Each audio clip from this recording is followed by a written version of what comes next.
Hopefully, as you can see from the updated intro, I have spent a lot of time this week drawing hands.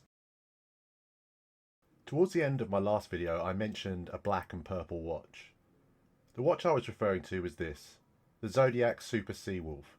Specifically, this version is a collaboration with Liberty. We'll get onto who they are in a moment. Let's start with a couple of shots of the watch itself.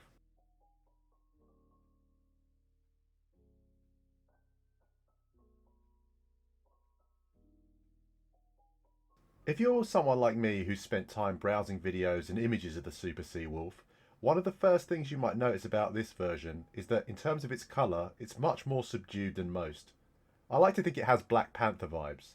That being said, a lot of brands are using more and more purple this year, so it very much feels like it's in rotation to be the new green, which was the new Tiffany blue, and so on. Originally, when looking at the Super Sea Wolf, I was very much looking for a colourful summer watch. Zodiac are one of the few brands, alongside Doxa, that really push boundaries when it comes to colour. I know that Doxa's initial focus with its colourful dials was largely experimental. They were trying to find combinations that provided the most legibility while diving. Albeit to a lesser extent, Zodiac 2 was far more outlandish with colour than most brands at the time.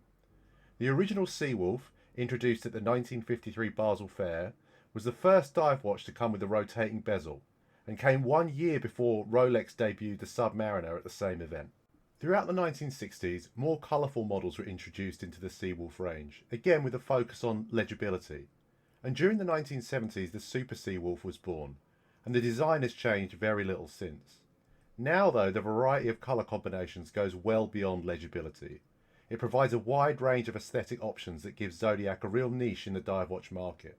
Having said that, there are also models available that closely match the 1953 original Sea Wolf.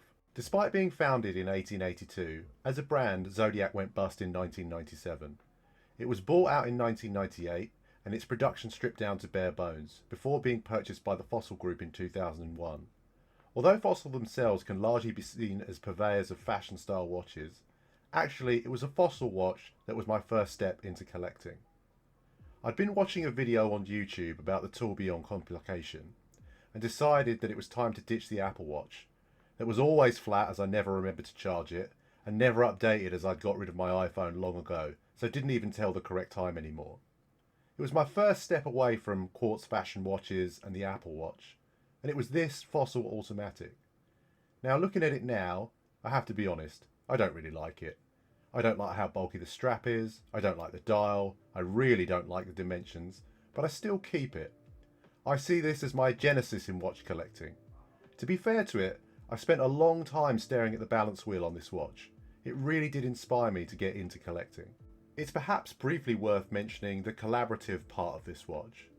One of many collaborations that Zodiac has done with the Super Sea Wolf, this version has been designed alongside Liberty of London, a large and historic department store that was founded in 1875. Back to the watch at hand, and it doesn't share too much in common with its Fossil cousin. From the moment the watch arrived, it felt like something quite special from the packaging alone.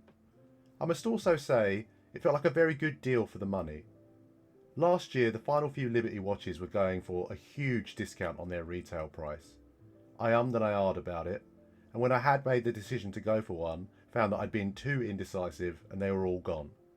But I then found a listing on eBay, a watch that had only been used for review, and was listed a further 100 under the already discounted amount. So if you've looked at this model before, in blogs or videos, there is a chance that you've seen this exact watch before. It also came in considerably cheaper than the next lowest price model for any Super Sea Wolf. Not only that, but this version comes with not only the bracelet, but 2 extra strap choices thrown in. The bracelet itself is well executed for the most part. A mixture of brushed outer and polished centre links, quick release pins, and an interesting butterfly clasp.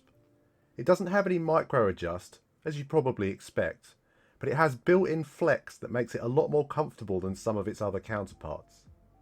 The only real downside here is the overlapping section with the logo. While I like this aesthetically, in practical terms, I've lost count of how many times I've gone to shut the clasp by feel alone, and attempted to close the halves in, but done it in the wrong order. It also shows up scratches a lot more prominently than the rest of the bracelet does. Now I should say, I like the bracelet a lot more than the other supplied options. The NATO adds far too much bulk and black leather is just not a personal preference for me. The purple rubber is a better option, but I just don't like the look as much as the bracelet.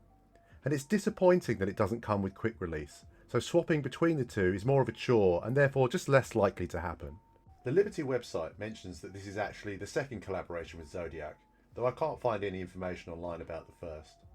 It also mentions that the watch is only available in a limited amount, but puts no actual number on that. The watch is still listed on the website, though it's been out of stock for almost a year. I think one of the main reasons that such a significant discount may have been required in the first place is that Zodiac does not have a UK version of its webpage and only sells its watches in the UK through third parties. Liberty themselves were the only place where this model was actually available, and it isn't necessarily the first place you'd think to look for a Zodiac, and it doesn't come up on the top of any online searches for one either. The watch is listed as having an engraved Art Nouveau case. The floral pattern and the engraving is well executed, but it's what lies underneath that I'm more curious about. The movement is an STP-313 automatic. STP are Fossil's in-house movement manufacturer, so this is actually a proprietary movement.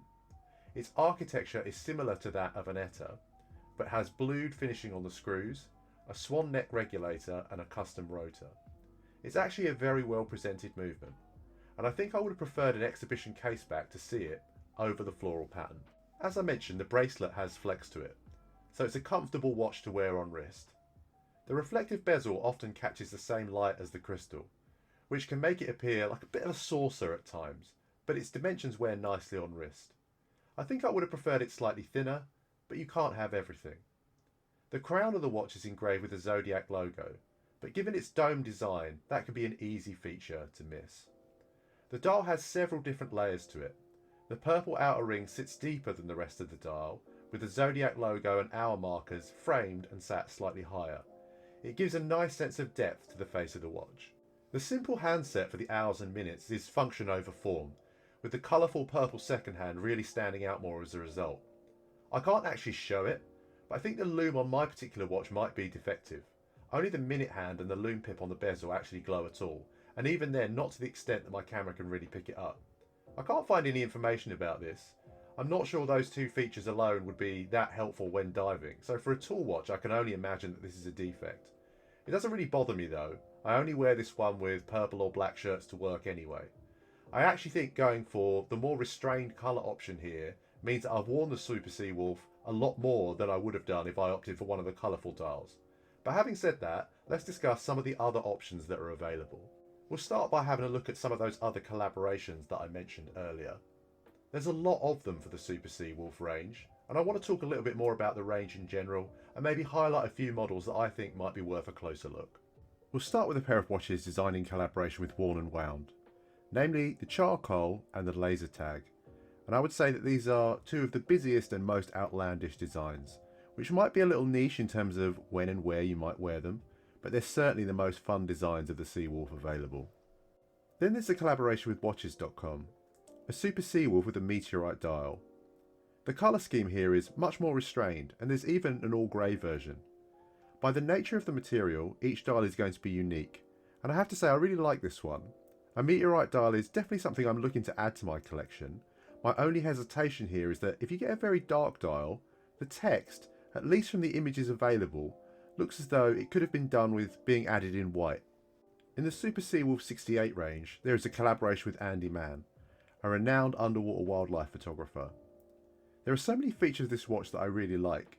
The shark fin at 12, the flashes of orange, and the gradient dial mirroring the depth of the ocean.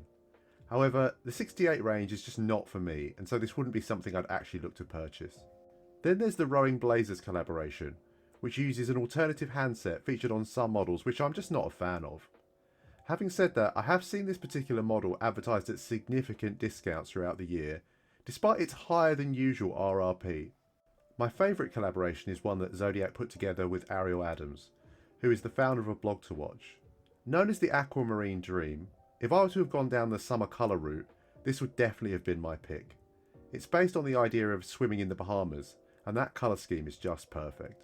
I wanted to close out the video by saying a big thank you to everyone who's watched and subscribed. I'm making these videos because I need somewhere to direct what I would call my nervous creative energy.